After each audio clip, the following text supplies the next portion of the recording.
Ladies and gentlemen, please welcome Nvidia CEO and co-founder Jensen Huang.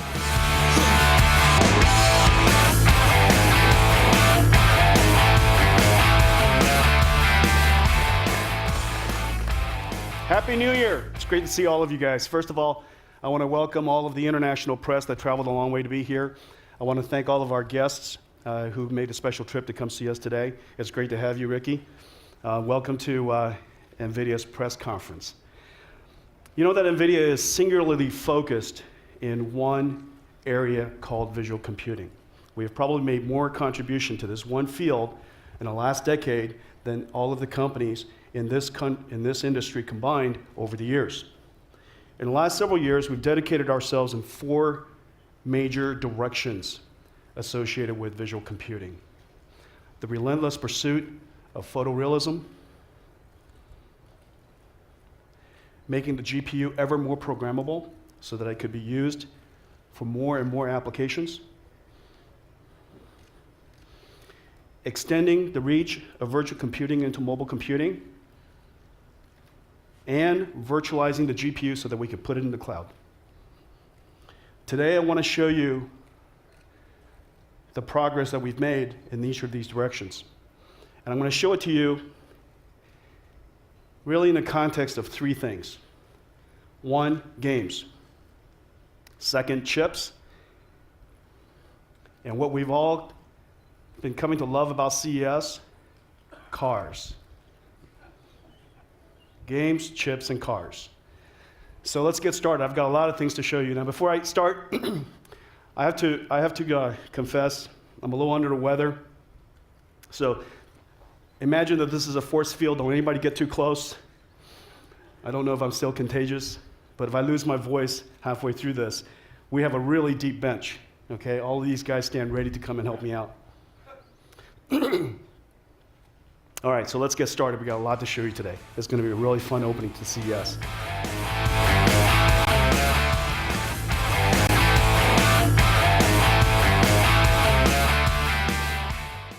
Games. Next generation gaming has started. So has next generation PC gaming. For NVIDIA, PC gaming starts with GeForce. It is the heart and soul of PC gaming today. Not only is it the most advanced and most powerful GPU in the world,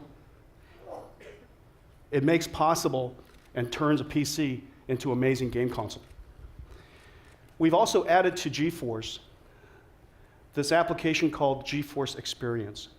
It is a client and cloud-connected application that makes it possible for us to enjoy the PC in the glory of its scalability, but also be as well-behaved as a game console, as easy to use as a game console. On the one hand, whenever you add new CPU or new GPU to your PC, it recognizes its capabilities and extends automatically to the capabilities of that PC. So you can enjoy your games in a higher fidelity with more special effects, more realism. However, if your PC is not as capable, because of all the hard work we've done in the back rooms, and because of the cloud-connected applications, it self-detects and reconfigures the game so that you can enjoy it at the best possible frame rate. GeForce Experience has been downloaded over 20 million times. Gamers all over the world are really enjoying the benefits of GeForce Experience. That is the core of NVIDIA's PC gaming strategy, but that's not the end of it. Over the last couple of years, you've seen us extend the capability of the PC so that you can enjoy the wonderful graphics on any display that you like. We invented a technology called GameStream. GameStream is about streaming real-time computer graphics. Unlike YouTube, because computer graphics is interactive, there's very little time for you to control, change, recompute the scene, and have the scene returned back to you. You have very little time to do that and still be convincing that you're controlling the application yourself. The latency is of vital importance. So the concept of buffering is really not applicable to GameStream. Uh-oh, I feel like my voice is starting to go. That was 3 sentences, I think. All right. Could I have the water? Oh, thanks. This is good. Thank you. We're just with a bunch of friends. They're okay.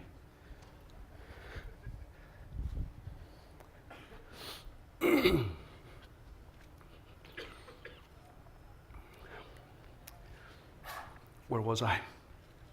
Game streaming. And so game stream is a technology that is incredibly difficult to do. And we've been working on this for some time, and I think we've done a really good job perfecting this. We still have a long ways to go, but it's absolutely delightful today. It makes it possible for you to enjoy and extend your PC experience to a mobile device. So we created a device called Shield. Shield and your PC could be connected wirelessly, and for you to enjoy the PC game literally on that Shield device, and as if the game is actually running on Shield.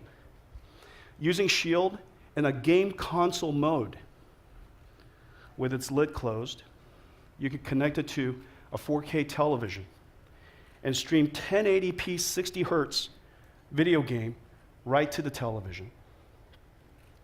And you can now enjoy your PC on the television as if the game console, as if the PC is directly connected to your game console, to your television. And then of course, because people like to share their greatest moments in games today, it's now possible for you to capture your gameplay and stream it to a service like Twitch. Twitch is the leading game broadcasting service in America. About 300 million gamers watch video games, watch other people play video games on the internet today. And about 40 million of them watch Twitch video games each month. It is now possible with your GeForce to capture your game, stream it right directly to Twitch without it affecting your frame rate at all. Really, really wonderful capability. So GameStream makes it possible for us to capture your game, stream it, and for you to enjoy it remotely. So why don't we show it to you? Show you where we are with GameStream technology. Sean, come on up and let's show them what we've got. So let me first explain the setup. You're going to enjoy a PC game, the latest generation PC game, DX11, called Batman. It's going to be enjoyed on this 4K television, okay, running 1080p, then scaled to 4K at 60 hertz. Now go ahead and launch it, Sean.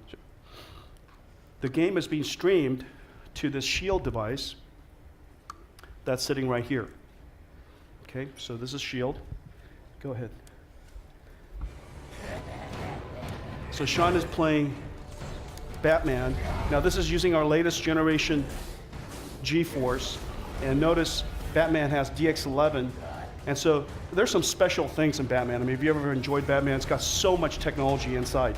The cape is a cloth simulation, so you can see, look at the cape. It interacts with your motion and Batman and all the characters looking. When the helicopter flew over it, the cape was being blown around. Notice the snow. Every time you walk over it, it actually deforms the snow, and it's deformed permanently. So it's not some art, it's physics simulation. The lighting system is just fantastic. Now you're enjoying this, it's completely interactive, and Sean is controlling a PC that is wirelessly over here. So imagine this PC is in your bedroom, and so this PC is actually the game console for Sean right now. Okay, he's remoting access to it. The Batman game could be available on Steam. Steam is the #1 Play Store on PCs, and you can enjoy it streamed directly to him. You could see that, in fact, this game is being streamed. Can you guys see that?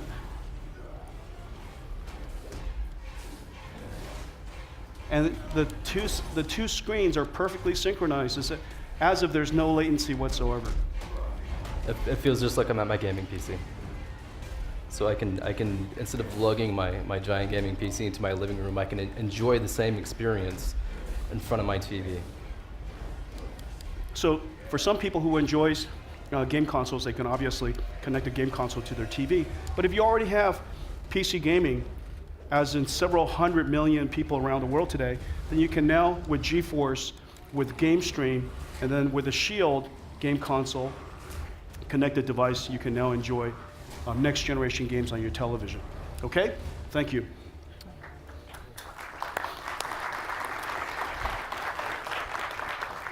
Now, Sean, we could that Shield was connected over gigabit Ethernet. Right. And it's streaming 1080p at 60 hertz. But there's no reason why we can't also stream it wirelessly, right? Of course. And so let's see, look over your shoulders here. I think they're about to see. Can you guys see that? All right, so this is the same game, Batman. He could pick up where he left off.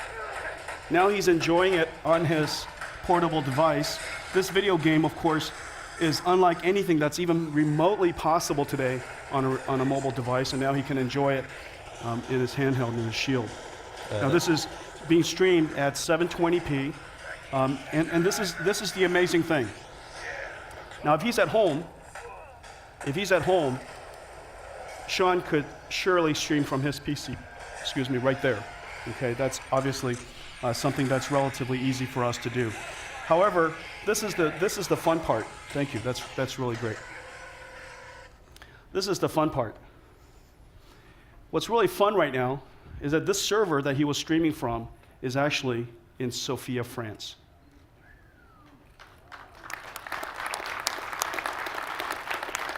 Now what we've shown you here is the grid virtualized GPU server with the ability to serve, of course, games to hundreds of people at a time. Game streaming all the way across the ocean, 6,000 miles across the ocean, which in the speed of light is about 30 milliseconds. So the round trip delay, when Sean presses punch, the punch command goes 30 milliseconds across the ocean. It gets processed in the grid server. The frame is captured, compressed, and game streamed back 30 milliseconds later back to the Shield device. Now, for it to be completely interactive, and because we can notice anything about 200 milliseconds of latency, just imagine how little time we wasted to send the commands, to go through the servers, of course, all the different hops in the routers and such, to render the frame, compress the frame, and stream it all back. Okay? So that's game streaming. I want to talk about G-Sync. G-Sync is the latest buzz. We invented G-Sync to solve one of the longest running computer graphics challenges. This is a multi-decade problem. If you take a look at computer graphics today, no matter how hard we try, there's still stutter and lag. Now, stutter and lag comes from fundamentally the fact that there is no game or no application where the frame rate is consistent or constant across every single frame.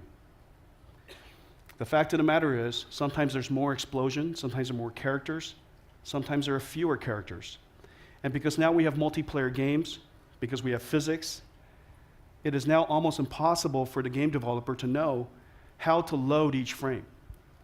Each frame could be very surprising. All of a sudden, multiple players showed up, tanks show up, explosions happening, and your frame rate drops. And so the challenge for us is to create a system that enables you to enjoy the video game as smoothly as possible. So you have fundamentally this GPU that's generating frames at a variable rate. Sometimes it could be as high as 100 frames per second. Sometimes it could be as low as 8 frames per second. On the other hand, the monitor is sampling. The monitor is sampling the frame rate at 60 hertz. The 60 hertz is a residue, if you will, a remnant of the way that CRTs were created a long time ago. We said to ourselves, why do we have to be governed by this historical architecture between the GPU and the monitor? So we decided to create something fundamentally different. And the idea is relatively simple. Instead of having two systems that are autonomous to each other, we should synchronize to the source of the frame generation. The GPU is generating the frame. We should update the frame whenever the GPU is ready. And that's why we decided to call it G-Sync. Now, before let us do this. Let us show you now these different methods of synchronization. I'll explain some more in just a second. And so, Tom, let's go ahead and start. So this is StarCraft. This is the most played video games in esports today. Millions and millions of gamers play StarCraft. This is one of the major games in esports with prize monies, multiple millions of dollars each year. This is a real-time strategy game where the gamer is managing assets, building their bases, partnering with other races, and of course conquering, attacking, defending. Okay, real-time simulation game. It's actually a rather technical game, very strategic game. In fact, schools even teach strategies based on real-time simulation games, based on StarCraft. One of the things that you see is that you're looking at an expansive world and you're going back and forth because you're managing your territory. Okay, and as you're looking at this, this is with V-Sync on, which is basically the monitor is synchronized at 60 frames per second, 60 hertz. And we only update the monitor whenever it is done with the vertical sync. That's why it's called vertical sync on. And you can see that every so often it stutters. And the reason for that is you're sampling the frames at 16 milliseconds. And every so often you sample the same frame more than once because the next frame's not quite ready yet. Okay, because the frame rate is so low. And that's why you experience this judder. All right, now you could solve this problem and you can make it smoother by adding more buffers. And people call it double buffering and triple buffering. But the problem with double and triple buffering is that you add latency to the system. The more you buffer, okay, the more latency you add. And so most gamers, in this particular case, the gamers want so little lag because their ability to compete depends on how many clicks they can make per minute. And there are gamers that can actually strategically click 300 times a minute. And these are professional sports, of course. And so they turn off V-Sync, compromising visual quality so that they could be more competitive. Now let's show them V-Sync off. The lag from the mouse movement to the photons hitting your eyes has now been reduced dramatically. However, what's happening is you're seeing this tearing. The reason why it's tearing is because as soon as the GPU is ready, it starts sending the pixels to the monitor. The monitor could be only halfway through refreshing, and as a result, it captures half of the previous frame buffer and half of the next frame buffer, or some of the next frame buffer. And so as a result, you see that sharing with that tearing. So this is V-Sync off. It's much more low latency, less lag. However, you now have tearing that you're experiencing. So we invented this technology. The buzz is incredible. It's called G-Sync. Okay, let's go to G-Sync. Can you guys see that?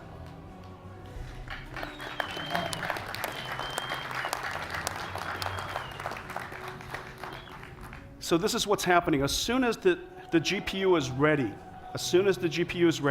we're updating the frame. Now, the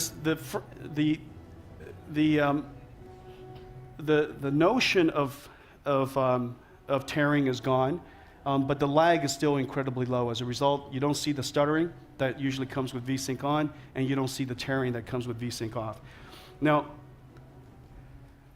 the buzz is incredibly high because we've been living with stuttering, and lagged for so long. John Carmack, who's the founder of id, says that this is once you've experienced this, you can't go back. And Tim Sweeney over at Epic said that this is as big of a deal as the first time he used iPhone. So people are really, really excited about this. In fact, we took it to a game conference recently, the StarCraft Red Bull Battlegrounds conference, and let's hear what they said about it.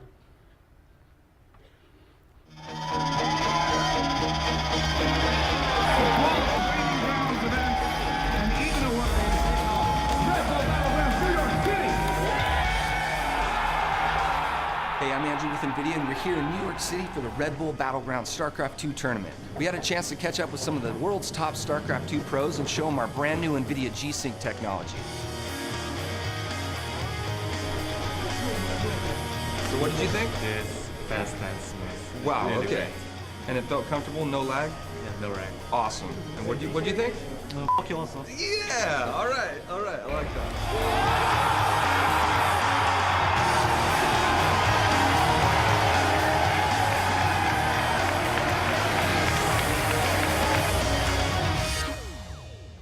Esports. Now that gamer, his name is SK Parting. He is the world champion of StarCraft, and each year him and his team take home hundreds of thousands of dollars of prize winnings. Okay, so G-Sync, revolutionary new display technology. We're really, really excited about it. It's going to be available in Q2 from just about every monitor maker who target the gamers. Really excited about G-Sync. If you get a chance, I really urge you to take a look at it at our booth, and I think that we're going to have it available for you to take a look at on the side here after our presentation.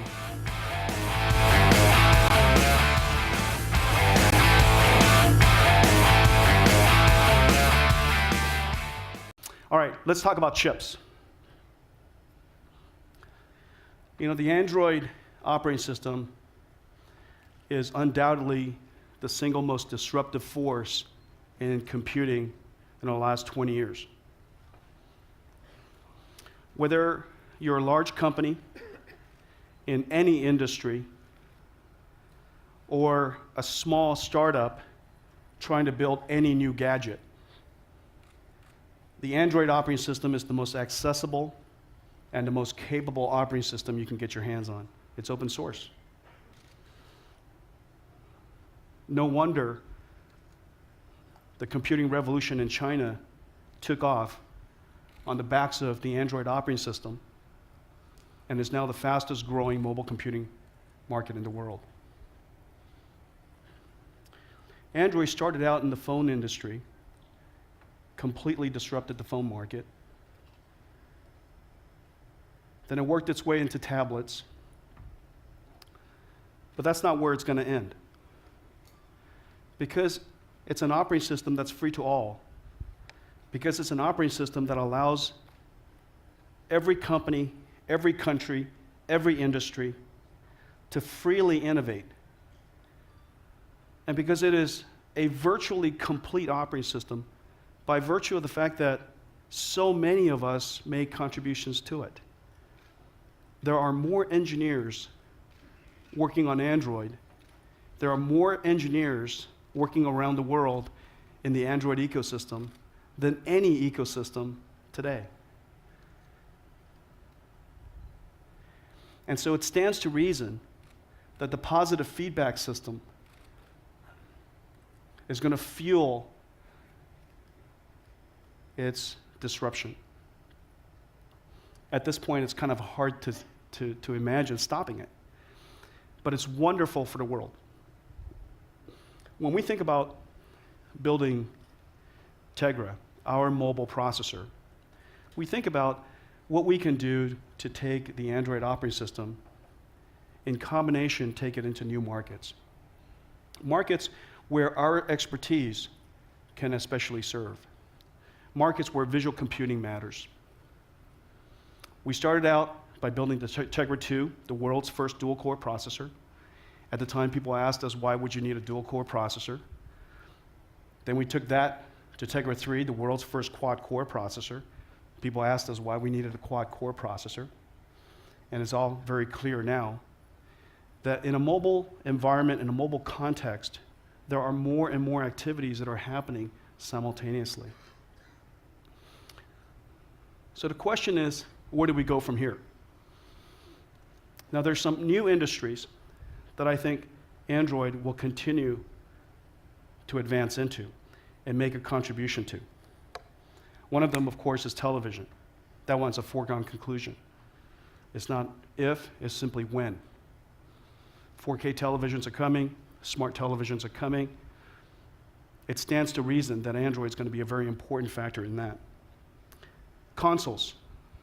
We happen to believe that the Android operating system is going to be the most important platform for game consoles in the future. And the reason for that is because you have all of your digital asset in Android.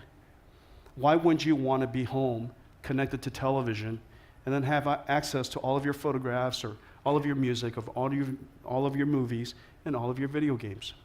It's simply a matter of time. It's simply a matter of time before Android also disrupts the video game console industry. It is the reason why we built Shield, so that we can engage it and start to make a contribution to it. We also believe that Android would make a difference in the car industry.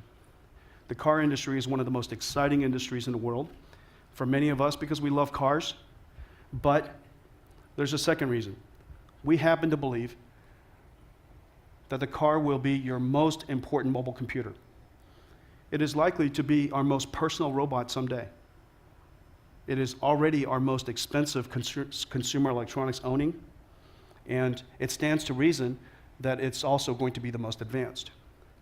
Now, it happens to have some of the most pioneering minds and some of the brightest engineers working in that industry, because they also love cars. And so I think this is an area that's going to make huge contributions, and I'll come back to that in just a moment. And so the question then, after Tegra 2, the world's first dual core, after Tegra 3, the world's first quad core, and then we double the performance of that with Tegra 4, what's next for us? What's next for us? I mean, what could we possibly do? I guess we could do 8 cores, but that seems pretty pedestrian. That seems pretty obvious. We could do 12 cores, that's more than 8. However, I think that maybe we could do better than that. What we decided to do was we decided to make Tegra K1 the world's first 192 core processor.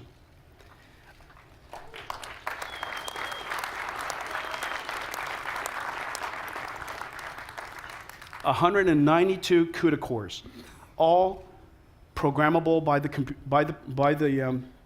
programs, all fully programmable, all massively parallel. And this is the first GPU. The reason why we decided to call it Tegra K1 is because this is the first GPU that took a vast jump from the previous generation. It's almost inappropriate to call it Tegra 5 because it's simply not linear. We decided to call it Tegra K1. We decided to call it Tegra K1 because it's based on the Kepler architecture. As many of you know, Kepler is the most successful GPU architecture that we have ever created, and it's the most important GPU architecture the industry had ever known. This architecture, because it is so energy efficient, has made it possible, and so programmable, has made it possible for us to extend the GPU from not just desktop computers to workstations, but all the way into the cloud with Grid and into supercomputers with Tesla. One singular architecture, all compatible, is now able to span computing from a few watts all the way to megawatts, from 192 cores all the way to 36 million cores running our nation's fastest supercomputer, all based on the exact same architecture called Kepler. So we're really, really excited today that with Tegra, we've bridged the gap.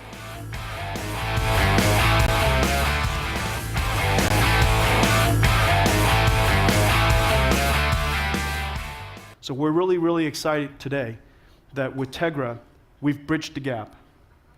We've brought mobile computing to the same level as desktop computing. We've brought mobile computing to the same level as supercomputing. We've brought the heart of GeForce and the soul of Tesla to the Tegra family. We've brought the heart of GeForce and the soul of Tesla to mobile computing. And we're really excited about that. Now, what's the benefit? What's the benefit of that? Well, the first benefit is solving, in fact, a very significant problem for game developers. If you take a look at game development today, just as you saw with Batman, the production value is incredible. It's completely cinematic. It's cinematic and also interactive at the same time. The computer graphics is cinematic. The experience is cinematic. The story has to be sufficiently broad and large and large in scope that you can actually enjoy the video game for 8 hours at a time, 10 hours at a time, 20 hours at a time. So there's enormous depth to the video games. And it stands to reason, with so much artistic contribution and so much technical contribution, that the production value, the production cost would be so high. In fact, most AAA titles today cost more than $100 million. Now, there's only one thing that you can do to solve that problem.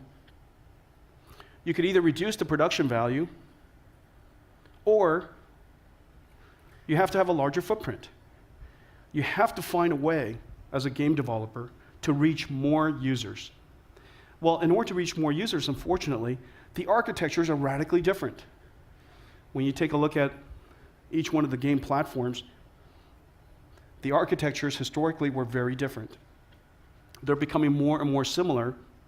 However, the architecture of mobile devices, which is the largest computing platform in the world today, and the architecture of next-generation game consoles are radically different. One of them is based on OpenGL ES 3.0, and the other one is based on OpenGL 4.3. The capabilities are radically different. The capabilities, the features. And so, for a game developer, the diversity of the platforms creates another degree of complexity that is simply intolerable. The developer's dilemma. They want to build great games, they want to take the financial risk, but they need to have large enough footprint that can accept and help people enjoy the creation that they make. And so today, we're incredibly excited to announce that Epic Games is going to bring their next generation engine, the Unreal Engine 4, to the Tegra K1.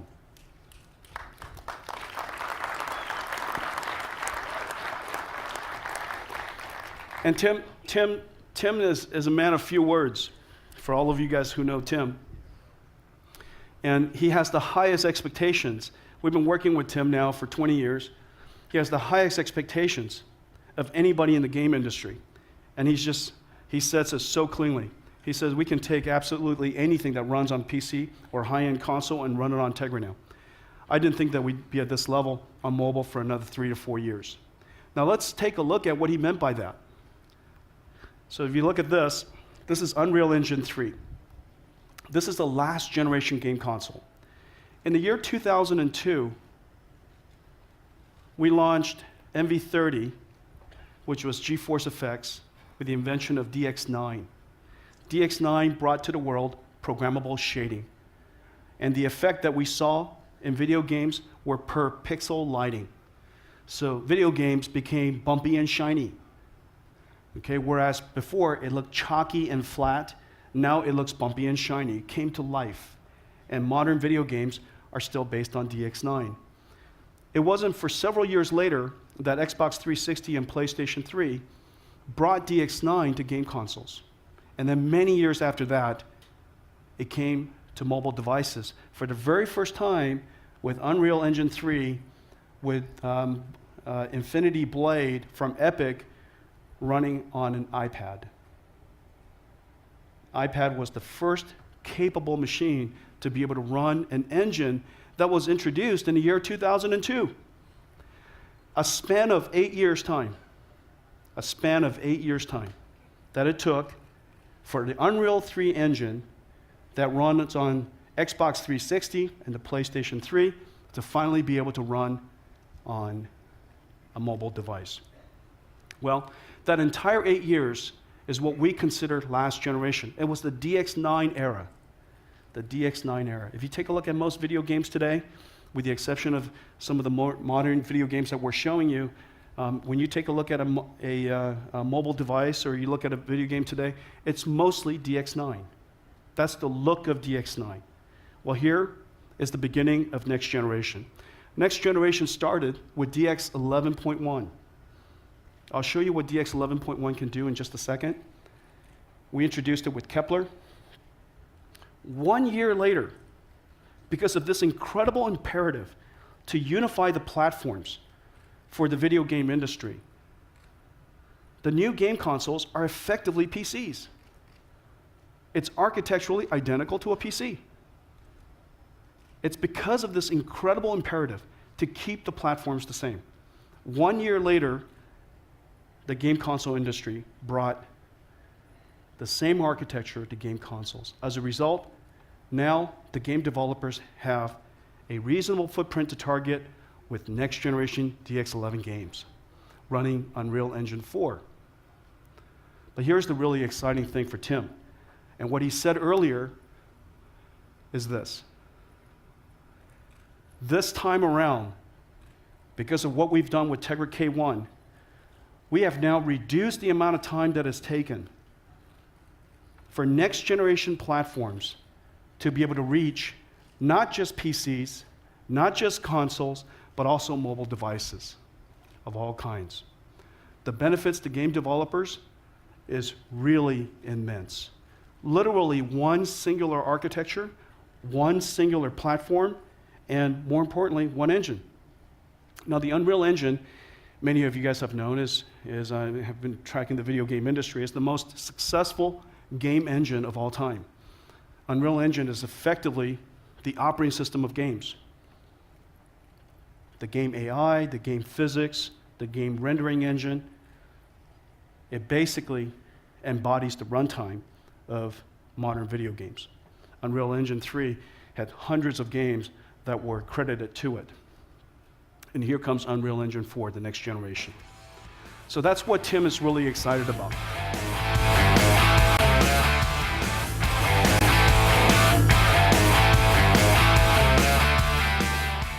Now, when you take a look at Unreal Engine 3 and you compare that to Unreal Engine 4, it's really incomparable.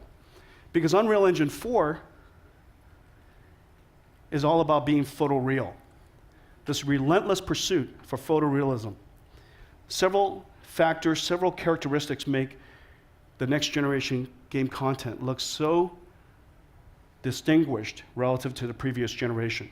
The first thing that you'll see is that all of the rendering is physically based, meaning that we're capturing the microstructures of the materials and how it responds to light physics. And so as a result, you could almost feel the material physics, the material properties of everything in the scene. The second thing is the advanced lighting systems. It's no longer just the unidirectional light. Light is coming from all over. It's as close to global illumination as we've ever come in real time. It also includes physics simulations so that the world comes to life. And to make it all possible requires this new technology called multiple render targets, really rendering simultaneously into a whole lot of different buffers at the same time, and then doing screen space computations to resolve the final scene. The result is a photorealistic and a stunning looking image. Next generation gaming is really going to be a big deal. This is the kind of imagery we like to create on Tegra. And so let's show you what that means. Now, very few people, very few computer graphics company would ever lead with a human face as a demonstration. And the reason for that is because the human face is so hard. We know what a human face looks like.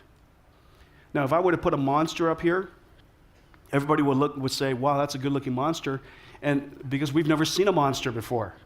So long as it's bright and shiny and looks really upset, I think everybody would be rather satisfied by it. Well, this particular face is being rendered in real time, and it's not a photograph. Lucas, let's show them what Ari can do. Now, let me explain some of the technology behind it. So first of all, in order to capture the human face, our skin is a living thing. Light penetrates through our outer layers, goes into the skin, bounces around inside, and then scatters, and then comes out, picking up some of the tone of the color of your blood. And as a result, when you look at them, it looks alive. Of course, there's a lot of pores. Your eyes are the windows to the soul, and so obviously the eyes have to look alive. In this particular case, we use a technology called ray tracing to ray trace the eyes. That's why the eye crystal looks like it's alive. And of course, all of the shadows are being rendered so beautifully. You see no triangles, no faceting whatsoever. Triangles have disappeared. The lighting system is so sophisticated we can pick up the little sheen of the oil of his face. Now let's change, I love the soft shadows underneath the lips. I mean, it's so exquisitely rendered. Photorealistic. Okay, let's Lucas, walk us through some of this stuff. You do some talking here. Let me spare a few seconds. Sure. So yeah, this is Digital IRA, and it's a data set from our friends at USC. And if you guys have been watching previous time, we've actually seen that we've shown it on a GTX Titan, the same data set. So it's pretty cool this works on a K1. Yeah, and as Jetson said, there's subsurface scattering in the light going through the ears. Also, the light from as the shadow lands behind his nose. You can see if you turn it off, you can just see that like his skin just kind of looks like plaster or something. It doesn't have the right effect, and so that's something that's it's quite computationally expensive, and something that using Tegra K1 is possible on mobile finally. Now change the lighting environment. This isn't just lighting, this is image-based lighting. And look how the light is shining through his ears. Yeah. You get some rim lighting off the edge of his head. And let's change the lighting yet again. That's just really stunning. If he was just more attractive, I could sit here and look at him all night. Okay, so this is a face only a mother or a computer graphics company could love. Ira is actually his real name. He's a very good friend, and I apologize for that funny comment. Okay, but show us now what it's like if we didn't have all of the photoreal capabilities that Tegra K1 offers. Sure. So this is what a face would look like using today's computer graphics. And notice it's a convincing head. I mean, when you look at it, you go, that's a head. There's no question that's human, but there's no question also it's computer graphics. And this is basically OpenGL ES 3.0. Okay? All right, that's fantastic. Let's show them something else. Let's show them something else. All right, so this is, we want to do something that is a big world, and this is something that Lucas did. Lucas, why don't you talk us through it, and I'll ask you some questions along the way. Sure. So yeah, it's a big superstructure actually, as opposed to just a head, and it has a lot of interesting features that are cool. We have pretty rich metallic materials. We have HDR lighting and tone mapping, cinematic effects like with lens flares, bloom. Now show them what global illumination and HDR means. Sure. Can you do that? Yeah. So do you guys know what HDR means? High dynamic range. Your eyes could see much, much larger dynamic range than a computer monitor's 16 bits per pixel can render. Okay? And so the way that we solve this problem, is we render to a much larger dynamic range inside the graphics processor. Okay? Then we do essentially a tone map, a histogram of all of the tones in the scene. And we figure out where the tones are, and we remap that tone into a smaller color space. And as a result, we retain the large distributions of the large contrasts. The deep darks and the bright whites are retained, but we change we remap, if you will, the rest of the dynamic range to fit back into that of a computer monitor. Yeah, and you can see that as you go down. So like behind this building, as you see that it's pretty dark, right? But then as you zoom in and you cover up, the sky, which is very bright, you start to see more detail that's in the previous dark area, like when your eyes adapt, to the brightness of the scene.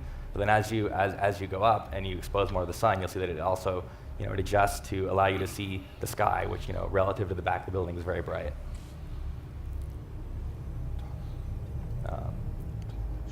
Yeah. Did you show us what global illumination in HDR turned off would look like? Yeah, definitely. So sort of rendering this with what it looks like using OpenGL ES3. So this looks like a computer graphics game today? Yeah, I mean. Right? Yeah. Not with this many geometry. I mean, this is still rich with polygons, but without global illumination, without high dynamic range, this is what your games would look like. And let's turn it back on. It's almost unbearable to watch. Okay, so that's special effects, but the world is not always so peaceful, right? I mean, sometimes there's astronomical events. Yeah, that's true. I mean, you know what? S could happen, right? Yeah. Oh my goodness. So we have a pretty cool bullet time effect here, where you can sort of pan around and see all the volumetric, explosions, particles, debris. We're using compute shaders to compute, the movement of things and the particle effects that happen. And so what's happening here is that Lucas is using the Tegra K1's 192 parallel cores to do physics processing. This is the same physics processing that supercomputers use for fluid dynamics, for nanomolecular dynamics, for particle simulations, for astrophysics. It's exactly the same architecture, exactly the same type of program. Now it's running on 192 cores on the Tegra K1.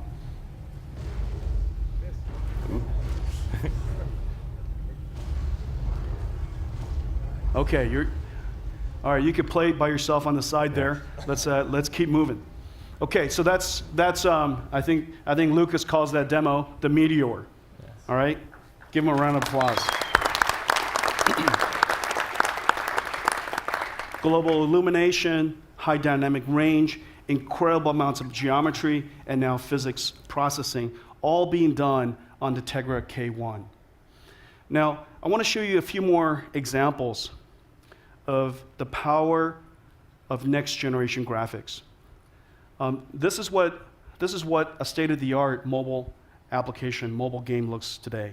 In fact, this is a game that's featured on Tegra 4, and it's on Tegra Zone. It's a fantastic game, and they're doing incredibly well.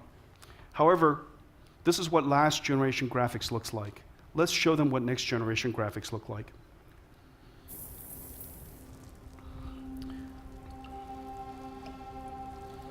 Now let's just kind of take this in a little bit. This particular image, notice the trash can? You see no triangles whatsoever. All the faceting is gone. The detail is so exquisite that when the light shines on it, it looks perfectly smooth. All the shadows are soft. It seems like light is coming from all over. It's being lit. The scene is being lit in darkness. There isn't one particular light that's showing up somewhere, but light is bouncing all over the walls using this technology called global illumination, where everything in the scene is a light source. Everything in the scene is a light source, and it helps create the subtle mood that you see in these dark environments.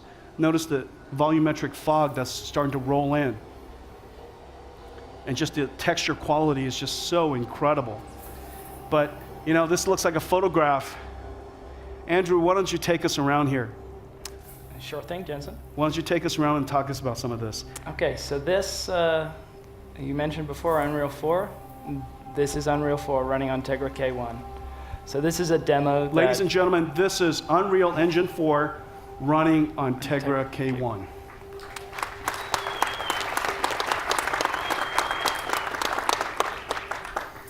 Yeah, so this is a wonderful demo that Epic put together to show off some of the features of their engine. As you mentioned, the art quality is second to none.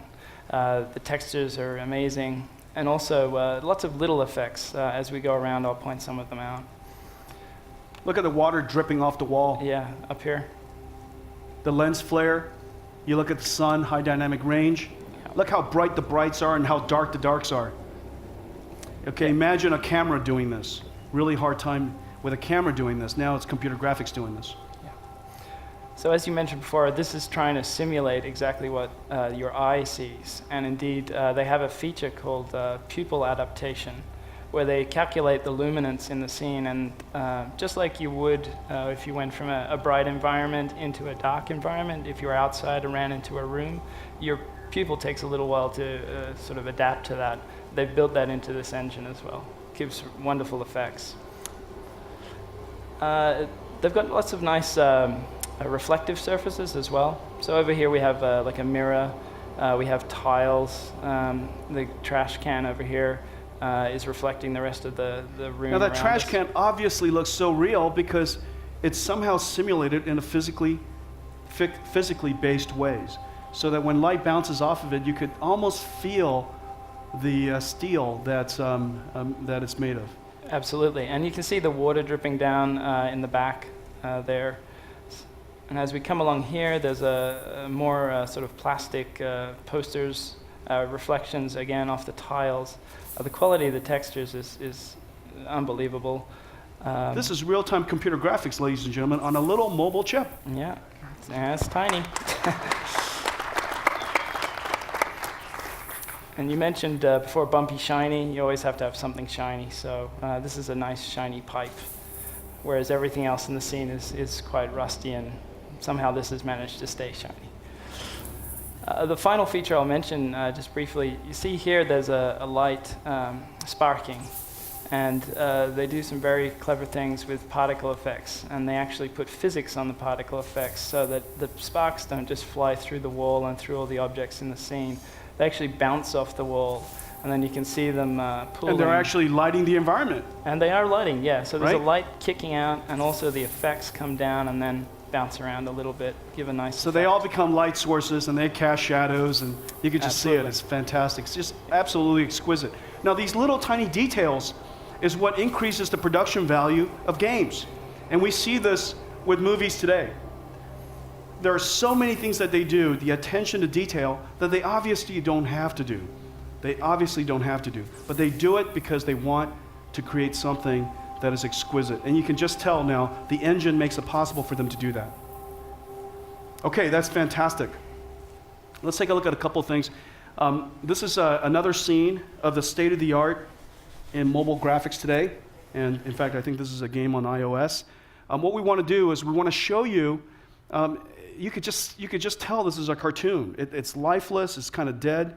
You recognize the objects, but for some reason it just doesn't tell you that it's alive. Now, what is the missing part that goes from this to reality?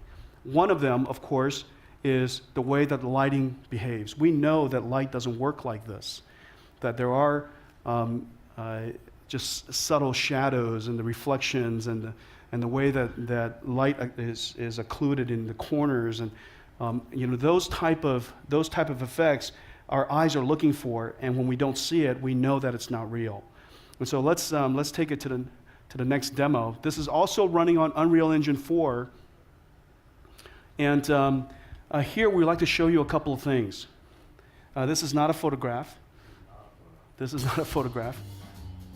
We're in Vegas, so this is Frank Sinatra music.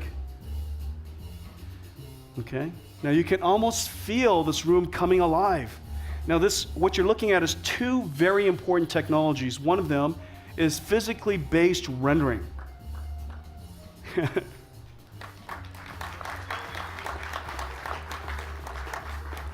Now if that couch doesn't look soft, it almost looks like you could sit on it. I can almost imagine finding some quarters underneath it. Look how beautiful that is. The lighting of it is just incredibly exquisite. And then we're going to show you the second technology. It's global illumination. If you look at all the lighting around, everything is a light source. So light is bouncing around the environment, and as a result, it's casting more than one shadow, and you're seeing soft shadows everywhere. And look at that wood floor. Wow. Does that look like wood floor? Unreal Engine 4 running on Tegra K1.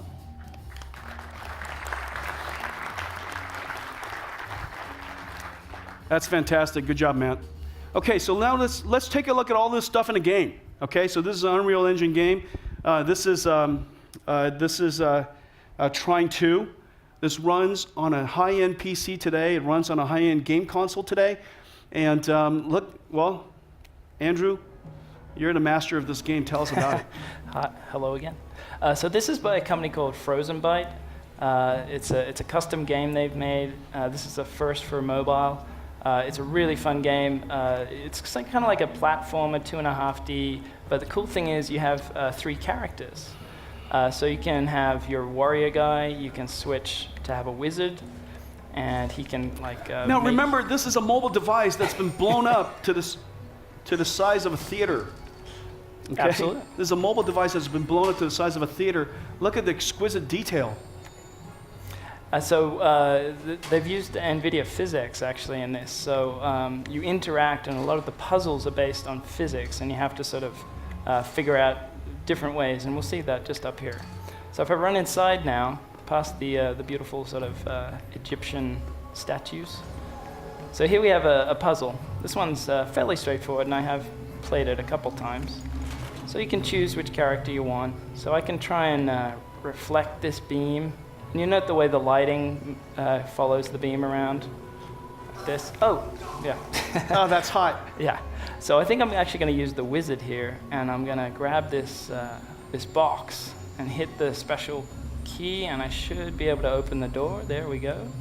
Now, while he's doing that, look at how the lighting is changing the environment. Yeah. Everything's all lit so beautifully. Yeah, it's all dynamic lighting. It's a beautiful game. The artwork in this is just exquisite. Ow. Now, please hurry. Please hurry. Please hurry. Okay. Oh, hang on. Don't die. Don't die. Okay. Oh, hang on. Oh, there we go. Whoa. There we go. Okay. Now, all of this behavior is happening with physics simulation. So you could just see how heavy that rock was. You could feel it. So now we're down in a crypt, and uh-oh. And here comes a bad guy. And there we go. Okay, fantastic. Good job.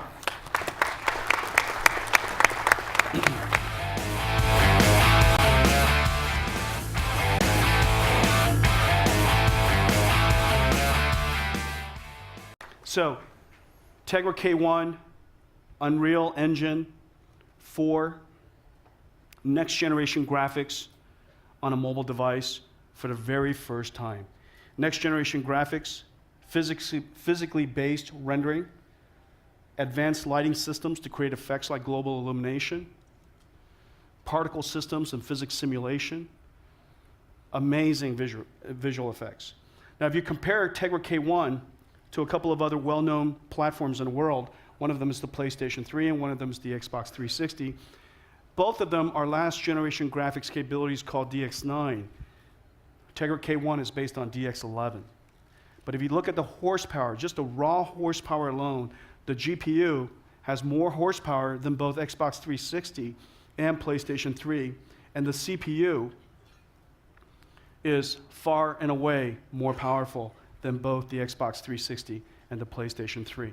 And all of that is made possible because of mobile technology now available in just a few watts. And so what you're going to have is essentially the visual richness of next generation capability, but the horsepower of a game console right in your palms. Really, really amazing. So I'm super excited to introduce Tegra K1 to you. Now, if you were to compare Tegra K1 to another platform, this is the most advanced processor on the market today, the highest end tablet from Apple, Apple's with Apple A7. And if you compared TK1, Tegra K1, to Apple's A7, it's almost 3 times the performance on just a benchmark that runs using yesterday's graphics technology, OpenGL ES 3.0. Okay, this is using old, last generation computer graphics technology. We're already miles ahead. But when you consider it next generation graphics capability, we're just so far ahead at this point, and that's the reason why Tim Sweeney is as excited as he is. Tegra K1. Well, there's a lot of things that I can tell you about Tegra K1. There's a lot of features I'd love to show you. I urge you to take a look at the demos that we have set up for you. The 4K demos, the UI, it's really, really beautiful. When you take a look at all of our camera applications and camera capability, super exciting. The performance is wonderful. So there's a lot of things I can go over with you, but I really would like to focus on one surprise. Tegra K1 is the world's first 192 core processor, but I have one surprise for you. Tegra K1 comes in 2 versions. The first version, one version is the quad-core A15, but another version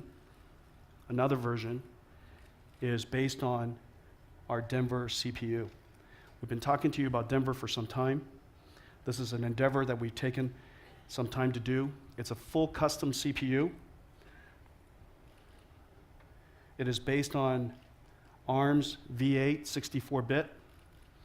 It's designed to be very high performance single-threaded and very high performance multi-threaded processor.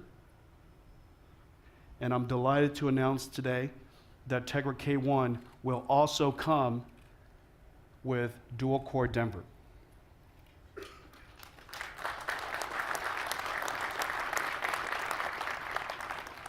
Now, I know what you're thinking. I know what you're thinking. This is probably a PowerPoint launch. Right? Right, okay. Well, I'm happy to say that Tegra K1 with dual-core Denver has been back for a few days. It's been back for a few days, and I know how excited everybody is about Denver, and so I thought, you know, what the heck? Let's give it a try. And ladies and gentlemen, this baby has only been back a few days, okay? And if she falls on her face, trips up while she's introducing herself to you, let's all cut her some slack. She's only been out a few days, okay? So ladies and gentlemen, Tegra K1 with Denver. Now, what you're looking at is the Android operating system running on Tegra K1.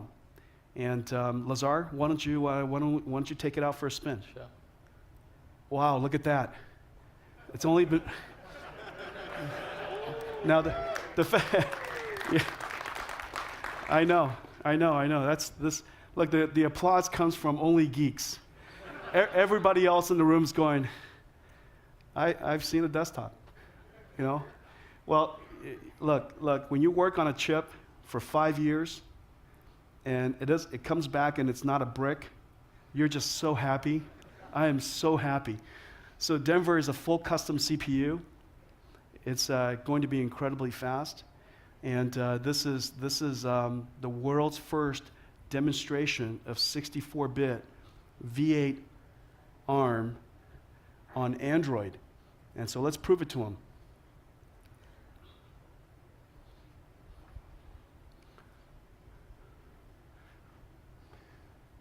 Wow, that is really sexy, guys. There you have it, ladies and gentlemen. Tegra K1 with dual-core Denver 64-bit ARM CPU. All right. Well, let's not push this baby too far. Okay, let's not push this baby too far because we have a few more demonstrations to give you, and I don't have very much more time. So thank you very much, Lazar. Good job. Thank you. So there you have it, Tegra K1, the world's first 192-core super chip. It's one chip with two versions, quad-core A15, dual Denver CPUs. A15 is obviously 32 bits, Denver is 64 bits. A15 is 3-way superscalar. Denver is 7-way superscalar.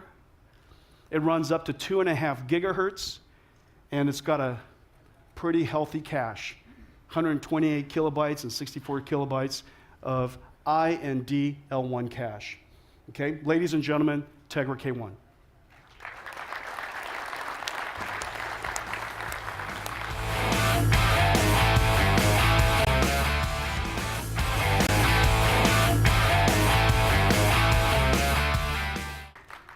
Now I want to talk about cars. I've got a few more surprises for you. Tegra K1's got a few more things up its sleeves. Don't forget the heritage of this processor. First of all, we've had a love affair with the automotive industry for 2 decades. Our engagement with the automotive industry started with design, and we eventually moved into styling as we introduced computational rendering. We then moved into simulation and engineering when we introduced GPU computing with Tesla. So now it could be used in fluid dynamics and crash simulations. And as we improve the visual quality of rendering to the point where it's nearly photorealistic, we are now able to use our technology for marketing and sales as well. You're going to see some really exciting innovations in this area, using the original data of the car design for marketing, for sales, for even point of sales. We've also, with the help and the tutoring and the mentoring of some wonderful customers, introduced us to in-car electronics. And over the last several years, we've learned so much about this field. We came into it because we felt that the car was going to become one of the richest areas where we can make a contribution with visual computing. What you see when you're driving, what you experience when you're driving, the industrial design of the car matters so much. But because we also know that GPU computing was going to be used in such exciting ways that we believe that parallel computing was going to revolutionize the way that a car is built altogether. We're working in multiple areas now in the car, all the way from the beginning of styling and design, all the way into the car, from how it looks to how it drives. But let me show you a few things first. When you come to an Nvidia conference, you always have to see beautiful graphics. And so let me just show you now what state-of-the-art, physically based computer graphics looks like. Now, what I'm standing in front of is not a photograph, it is real time. So let's, Sean, why don't we take it for a spin, and why don't you twirl it around just one time, and then, okay? So let me just explain to you what just happened. In that moment, when Sean changed the view of this car in real time, a supercomputer in Santa Clara simulated the light rays of a few billion rays, bounced all around this environment, through the glass, reflected off the glass, refracted off the glass, through other glass, bounced off the upholstery inside, comes back out, goes through the headlights, the multiple layers of crystals inside the headlights, bounces all around, and eventually enters your eyes. This light simulation, interacting with physically accurate materials. The car paint is physically modeled, and that's why you could almost feel like you could touch it. Okay? All of this stuff is simulated in a supercomputer in Santa Clara. So of course, you could imagine a retail shop being able to configure your own car and design it on a tablet and simulate it and render it exactly as it will look for your customers. Why don't we spin it around a couple more times?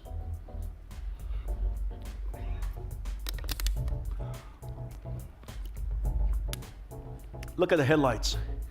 Now, what you're seeing in the sparkles is ultimately that pixel hasn't been resolved yet. We're still waiting to accumulate all the light rays that are bouncing all over that environment.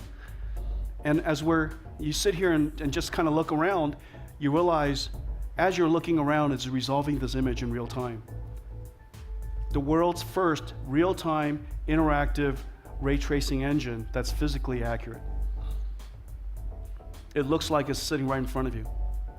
Okay, let's take a look at one more view. Now let's help me.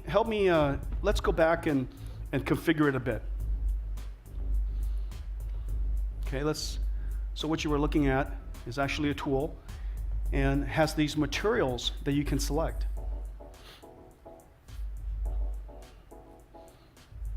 So you like white. How about let's just pick one other. Orange? Nah, come on. Something aggressive.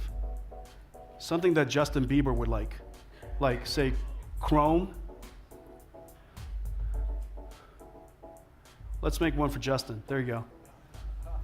The world's first chrome car.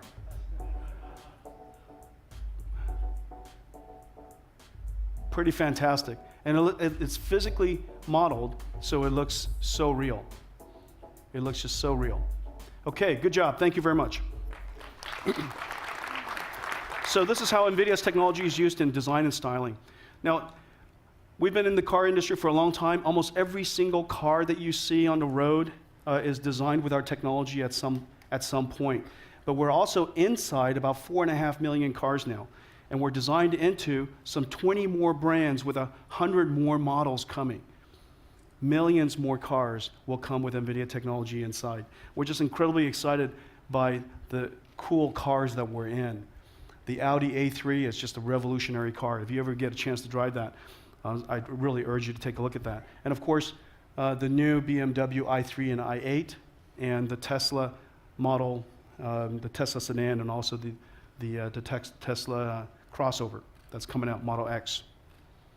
Okay, so lots of cars.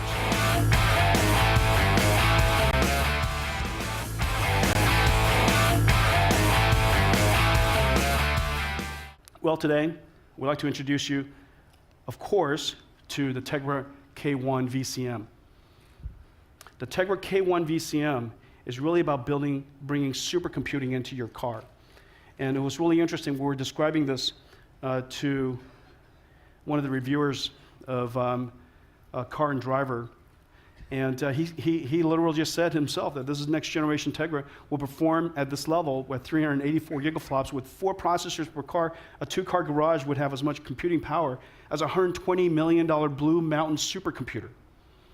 So he quickly equated it to a supercomputer.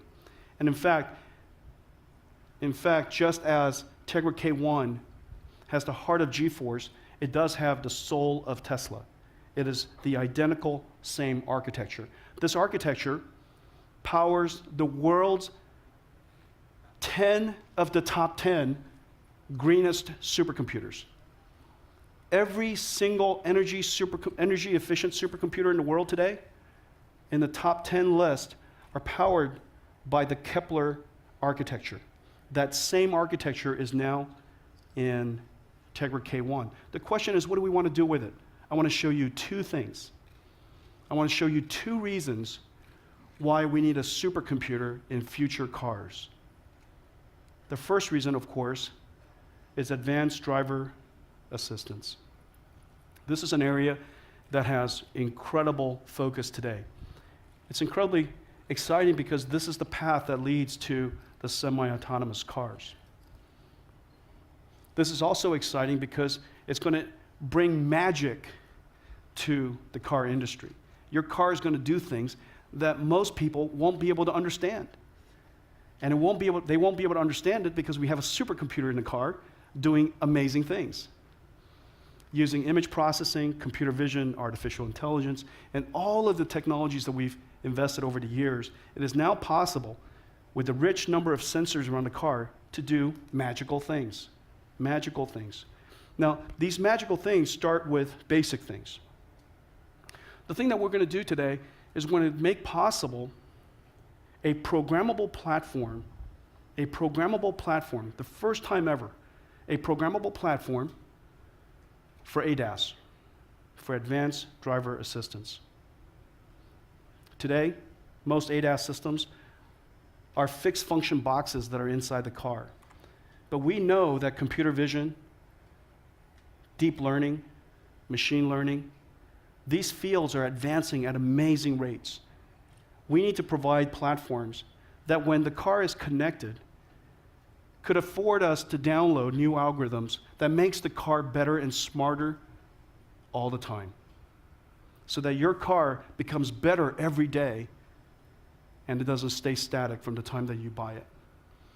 And so Tegra K1 is a programmable platform that makes it possible for us to run the types of applications that these dedicated ADAS boxes do today. Now that the platform exists and it allows computer architects and algorithm developers to develop these algorithms, you're going to see the rapid rate of algorithm enhancement.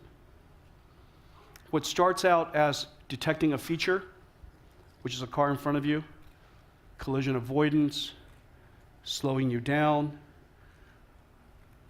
recognizing lanes, keeping you inside the lane.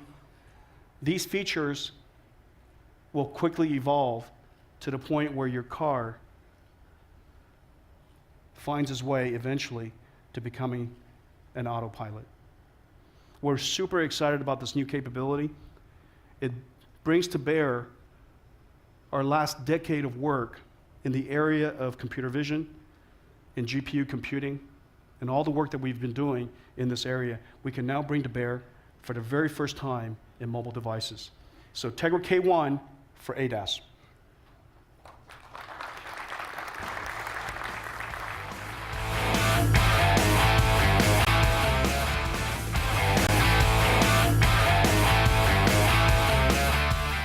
The second thing I want to show you has to do with graphics, of course. As you know, we care a lot about photorealistic graphics. And we see no reason why industrial design should end at the physical construction of the car. Industrial design should extend all the way into all of the digital electronics. What you're looking at here are not pictures. These are real-time computer-generated images using exactly the same algorithms in the same system that was used when we showed you the car just now. Now, you're looking at chrome, you're looking at jade, you're looking at plastic, you're looking at crystal, you're looking at gold, copper, you've got ceramic, you have rubber way on the end, you have marble. You could just see what the materials are. And the light is bouncing off of it in such a realistic way because everything has been physically modeled. Let's just change a couple of things real quick and show people what's possible. I love the fact that Sean, if you rotate a little bit so that we could see through the crystals. I love the crystal. You're seeing reflections through everything, of course.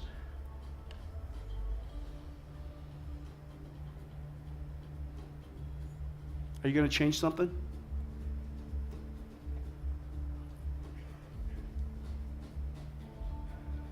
Okay, one more and then we're...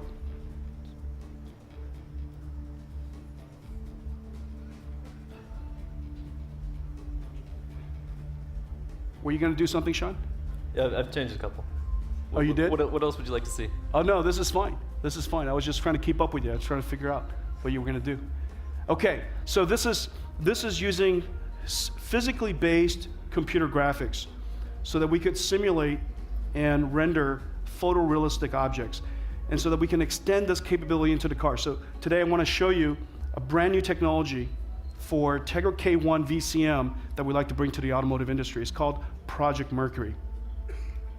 Project Mercury is intended to make a configurable, customizable, and a photorealistic environment for industrial designers to extend their industrial design artistry into the digital dashboard.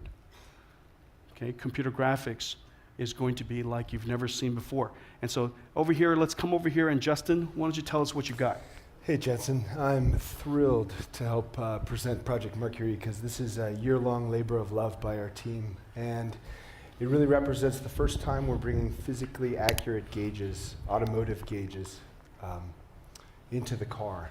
So the reason we're showing all these parts here instead of presenting it all neat and tidy up on the screen is because we want you to understand that this is very real, and there's different physical pieces here. So if you look at this piece right here, this is our K1 automotive development environment. And this up here is an automotive grade high definition display that would go behind the steering wheel for the instrument clusters themselves. And so these two parts would actually go into a car. This represents a K1 tablet that you might have at home or at a showroom that would let you configure. So you can see it's actually running Android, which is totally different than something that would be behind the steering wheel for gauges themselves.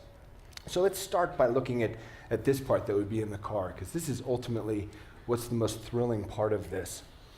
So as we zoom in on it, you can start to see the detail of the materials. And as you were talking about, Jensen, we've been using physically accurate materials to render designs for the exterior of vehicles for a long time. So what we're doing here is we're taking those exact same materials called MDL, and we're putting them inside the car. So you can see up here brushed nickel. This is like a powder coat here, shiny titanium. It's very highly detailed, and I welcome you to come to the demo room and get a very much closer look. Well, let's configure something. Okay. Let's make something for ourselves. Okay. So right before I'm going to drop down and configure it, I just want to point out that we've got film quality details to this. We realize that something to look realistic has to be nearly perfect. So we can see this is all 3D, depth of field, refraction on the glass, illumination from the environment. We can change the environment and create warm, glowing lights that you might see inside of the car. So dropping down to this configuration that you might have inside of your room, living room, or maybe at a showroom as you purchase a car, you can see we have the gauge right here in this location here. And there's different parts to it. You can see powder coat is selected and the outer ring is selected right here. So if I wanted to change that a little bit, perhaps I could change that outer ring to like a shiny titanium. You can look at the sample material here, and we can change it. Maybe we want it highly brushed and soft effect, or maybe we want it highly reflective. Going back over here, we can check out other types of materials. This is a smooth rubber. Maybe we'd like it to be highly bumpy. I can zoom in on this a little bit tighter and get a good look at this bumpy white rubber that we're using. Another part of the gauge here is this accent color. And so I can click on that and see that it's brushed nickel. I could, for example, change the color of it to red or blue, or maybe just pick something else entirely. Moving past titanium, powder coat, maybe red. And powder coat's very diffuse, it's not reflective at all. So it's very pretty right there. So the last thing I'll change. Justin, this is just our design. This is a platform called UI Composer for designing this digital dash system, and a car company can import their own design of a digital dash and whatever wild and crazy and really beautiful designs that they can import. That comes into the UI Composer, and then we can help them as a result turn it into a running digital dashboard. Yeah, and so these materials are our materials, but let's say an automotive company had their car paint, their fabrics, their leather, things like that. They could scan and import those directly into here and use those as they are. So if we want to just finish things up, we can go back up here and see what we've created in the environment. And maybe I'll turn off the background so that it looks like it would actually be inside of their vehicle, and switch through a few different sets. We can see that we've got a wide variety of different capabilities here. And maybe we finish on this, and you can sort of compare. What's interesting is we've got kind of a scratched up metal here, scuffs on here, and we can compare the real physical metal we have here with what's being presented inside of these gauges. You can see the reflections are similar, and we really believe that this is something physically accurate. And this is a glimpse of the future. We aim for perfection. We see areas we can continue to improve always, because that's what we do. But That's really cool. I think this is going to be exciting. That's terrific. I think I just lost my voice. Do you want me to wrap All up right, for no, you? no. Good job. Good job, Justin. Wow. I was so impressed it took my breath away. Congratulate the team. This has been a year's endeavor. We gave Justin and the team the dream of bringing photorealistic rendering to cars, something that we do in supercomputers in the cloud. We wanted to be able to use exactly the same material library, it's called MDL, that same material library that car companies use to drive the styling of their cars and the rendering of their cars. Want to be able to use that same exact library in a real-time way in this mobile processor we call the Tegra K1. And they've been working their butts off. I'm just so pleased with the results. This is really groundbreaking work. So ladies and gentlemen, there you have it. That's Tegra K1.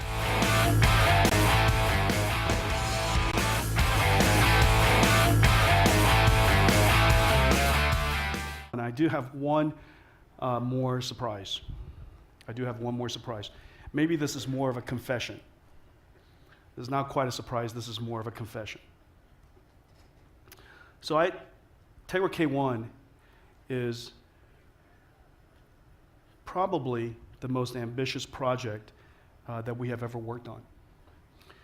It is the culmination of many years of work in the GPU industry, taking the same architecture that is the heart of GeForce, the soul of Tesla, the same architecture that runs and powers the nation, our nation and the world's supercomputers, and to bring it into a mobile form factor so that we can revolutionize mobile computing. The two very important areas that we wanted to revolutionize was bringing next generation games to mobile form factors. It could be a mobile device like a phone, it could be a tablet, it could be a game console that utilizes mobile technology. The second area was automotive. We believe that such a supercomputing technology inside your car could help revolutionize the car and can make possible next generation cars to come more quickly. And so I told the guys, look, Tegra K1 is impossibly advanced. It's impossibly advanced. It's like out of this world. It's practically built by aliens. And the engineers have worked so hard on this for so many years. I want you guys to go out and launch this product and put a marketing campaign behind it that is of equal, that rivals the technical contributions. I want you guys to go do something that when we sit back, will have global reach. And people will think that, my God, everybody knows about it. And by the way, you have no marketing budget.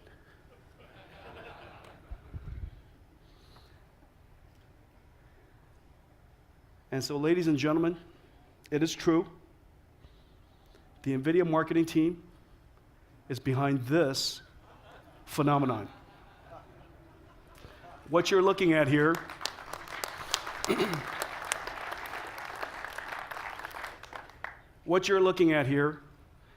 is 310 feet in diameter. It is what people call a crop circle. This is a field of barley. I told them no animals can be harmed in the spectacle. No money should be wasted. And the environment should not be damaged.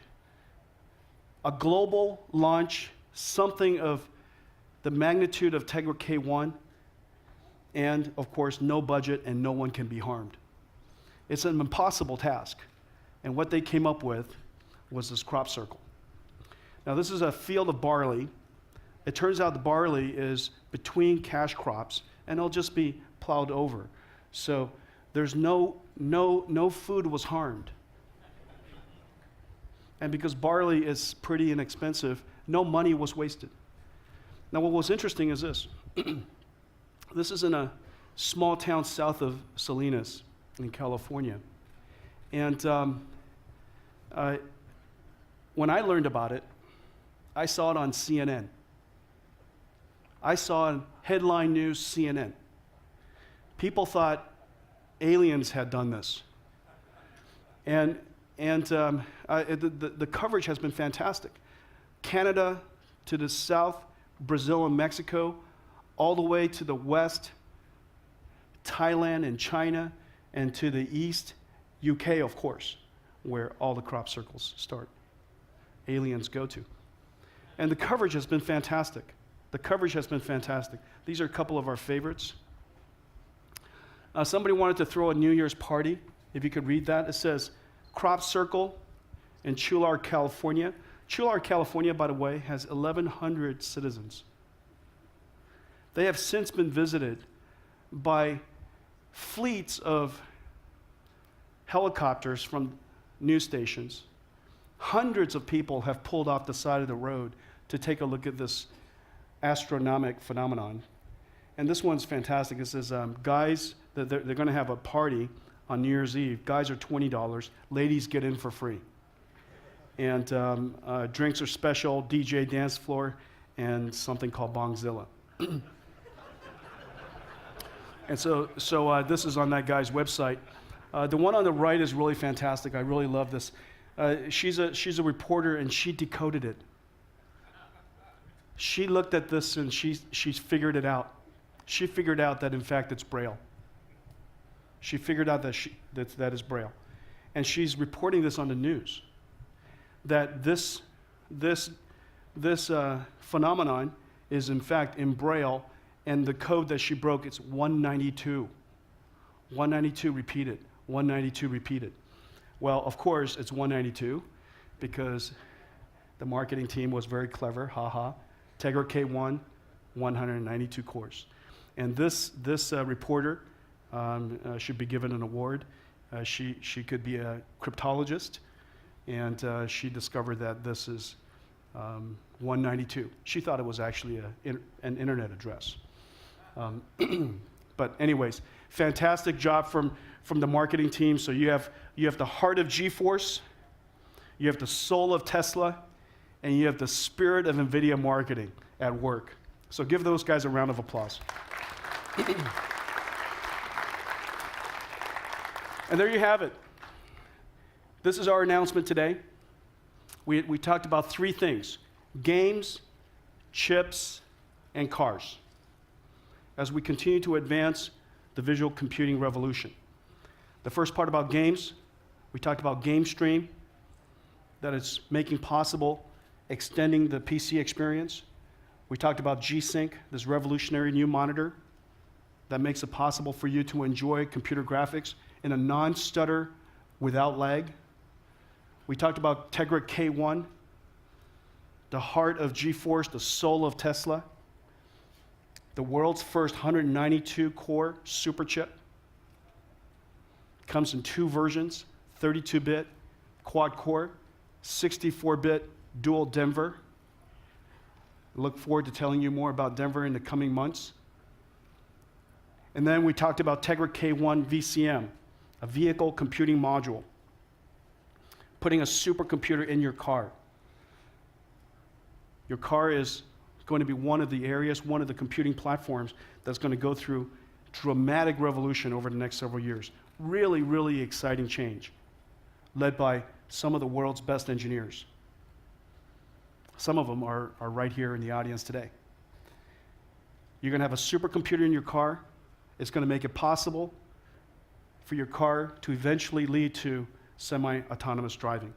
And also, we believe that computer graphics shouldn't end at industrial design. It should extend all the way into your real-time digital infotainment systems and digital clusters. I want to thank all of you for joining us today. Have a happy new year and have a great CES. Thank you.